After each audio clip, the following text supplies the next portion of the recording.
Hello friends, today we will start learning human heart structure and functions. Apart from heart, we will learn about blood and blood pressure, blood donation, etc. Let's start with the structure of heart and blood circulation. Hello students, today we will start learning human heart.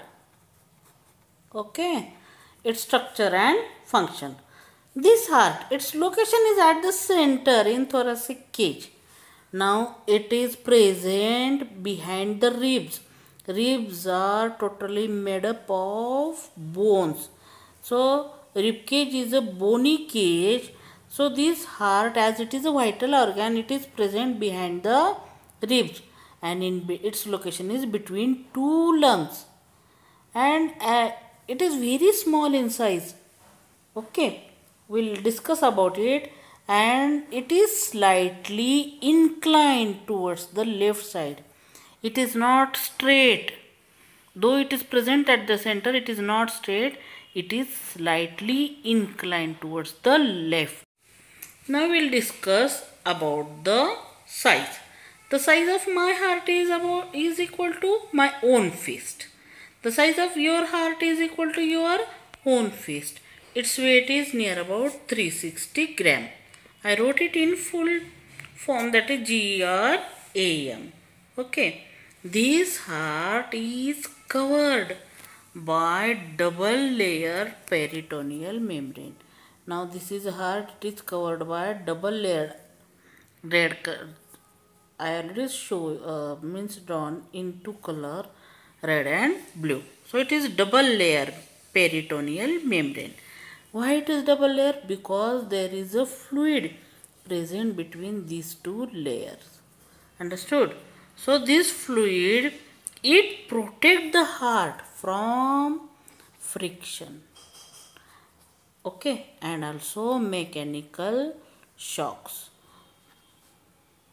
Apart from heart, another vital organ, that is brain, it is also protected in the well protected in the skull, and also it is having a protective covering called as meninges, and between that brain and meninges there is also fluid. Means apart from heart, brain is also well protected by the fluid.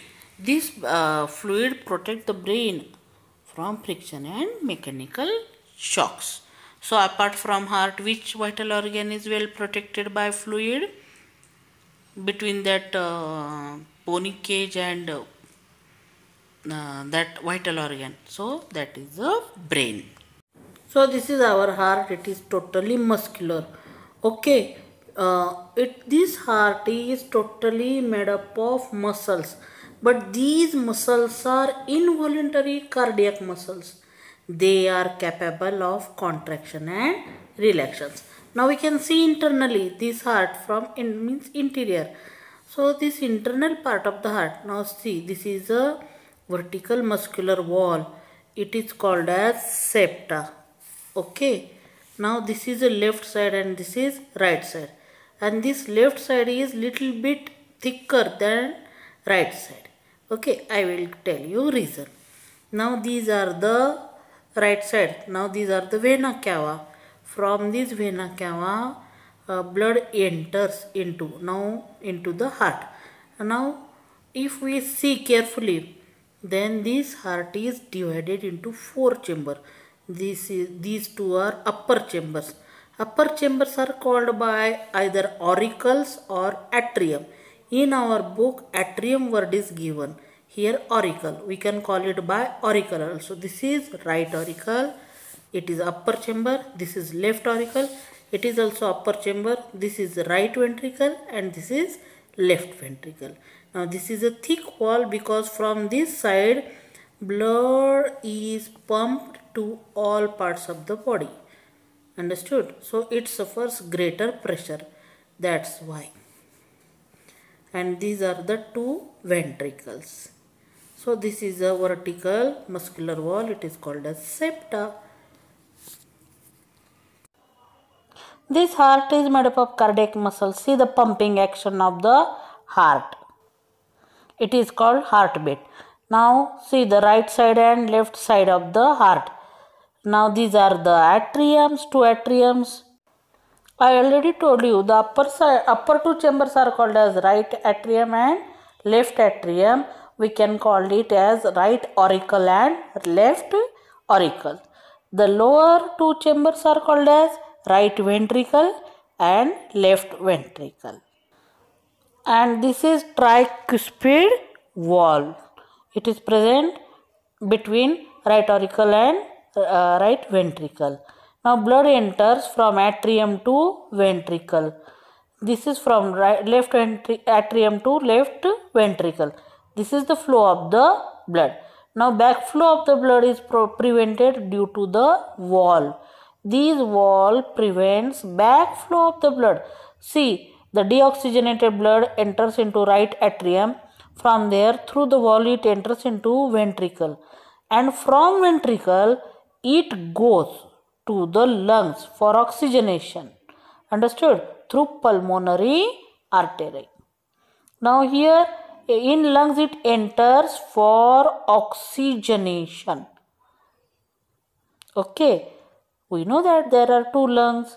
So, the oxygenated blood returns back towards the heart and enters into left atrium. Okay, students. So, in which side? In the left side.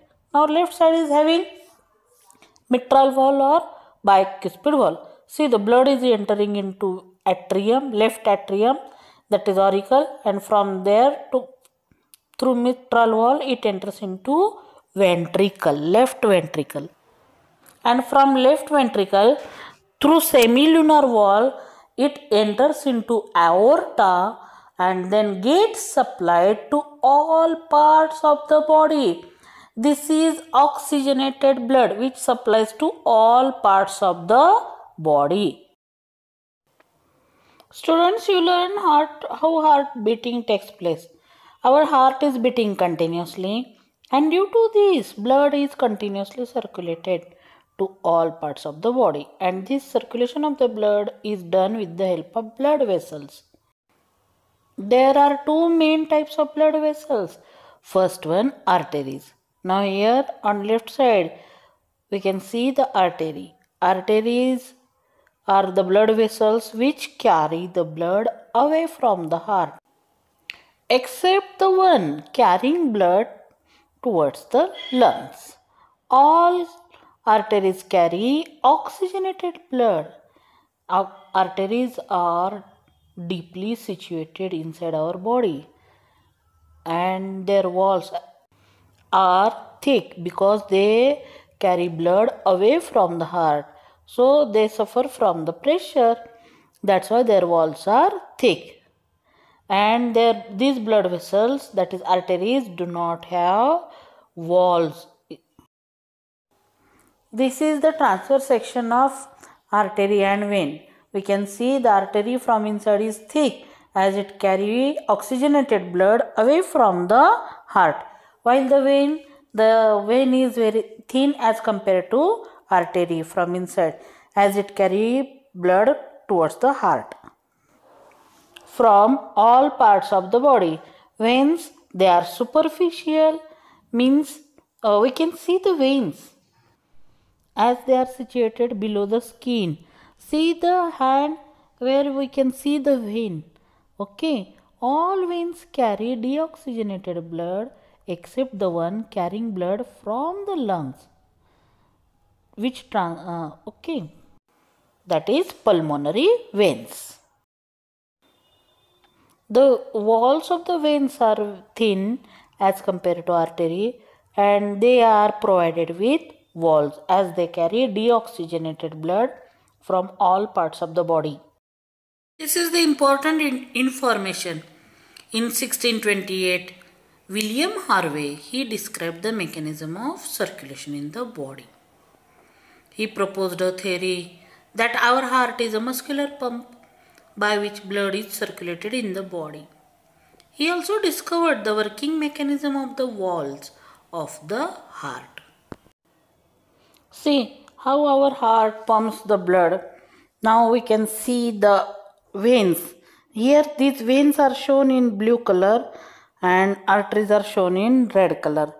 Actually the colors are same, but here to understand, arteries carry oxygenated blood and veins carry deoxygenated. Now see, the arteries are below the veins, means they are deeply situated inside the body and they carry blood away from the heart. These are the arteries, the main artery, and these are the veins.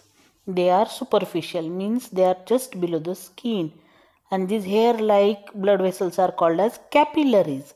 Okay, here we are finishing today's part. We'll meet in next session. Till then, bye.